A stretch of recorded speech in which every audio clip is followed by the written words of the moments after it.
Hello दोस्तों, नमस्ते, प्रणाम। मैं संगीता कश्यप अपने यूट्यूब चैनल में सभी दर्शकों का स्वागत करती हूँ। मैं एक कहारवा नाच गीत लेके आई हूँ दोस्तों। अगर गीत अच्छा लगे तो कमेंट करके जरूर बताना, लाइक करना, शेयर करना, मेरे चैनल को सब्सक्राइब करना और कमेंट करके जरूर बताना दोस्तों ये गीत आप लोगों को कैसा लगा। गोड़ावरिया से कागा उड़ी भागा, गोड़ावरिया से कागा उड़ी भागा, हे उड़ी भागा, उड़ी भागा,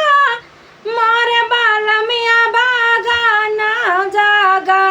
मोर बाल मिया भागा ना जागा, गोड़ावरिया से कागा उड़ी भागा, गोड़ावरिया से कागा उड़ी भागा, उड़ी उड़ी कागा बाड़रिया पे बैठे, उड़ी उड़ी कागा बाड़रिया पे बैठे, मरी लौरी ना नदिया लई भागा, मरे बाल मिया भागा ना जागा, मरी लौरी ना नदिया लई भागा,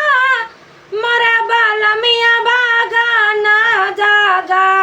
मोरे बाल मिया भागा ना जागा, गोड़ावरिया से कागा उड़ी भागा, गोड़ावरिया से कागा उड़ी भागा, उड़ी उड़ी कागा मर, उड़ी उड़ी कागा नदी के मठवा पर बैठे, उड़ी उड़ी कागा नदी के मठवा पर बैठे, अरे मठवा का रसकुली लाई बागा, अरे मठवा का रसकुला लाई बागा, मोरे बाल मिया बागा ना जागा,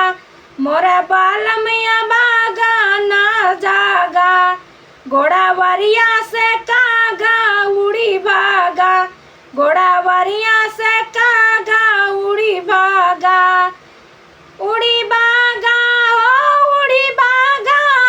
मोरे बाल मिया बागा ना जागा, मोरे बाल मिया बागा ना जागा, उड़ी उड़ी कागा नदी के सिनवा पर बैठे, उड़ी उड़ी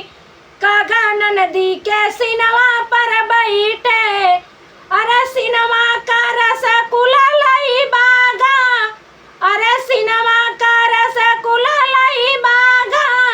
मोरे बाल मिया बागा ना जागा,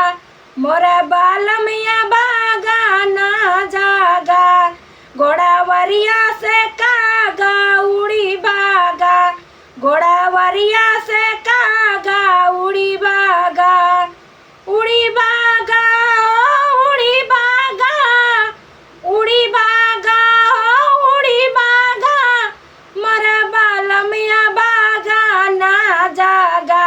मोरे बाल मिया बागा ना जागा, उड़ी उड़ी कागा कामरिया पर बैठे, उड़ी उड़ी कागा नदी के कामरिया पर बैठे, अरे कमरिया का रसकुला लाई बागा,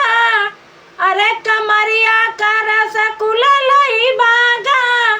मोरे बाल मिया बागा ना जागा, मोरे बाल मिया बागा ना जागा, गोड़ावरिया से कागा उड़ी भागा, गोड़ावरिया से कागा उड़ी भागा, हे उड़ी भागा हो उड़ी भागा, हे उड़ी भागा हो उड़ी भागा, गोड़ावरिया से कागा उड़ी भागा, मोरे बाल मिया बागा ना जागा, मोरे बाल मिया बागा ना जागा, गोड़ावरिया से कागा उड़ी भागा, गोड़ावरिया से कागा उड़ी भागा।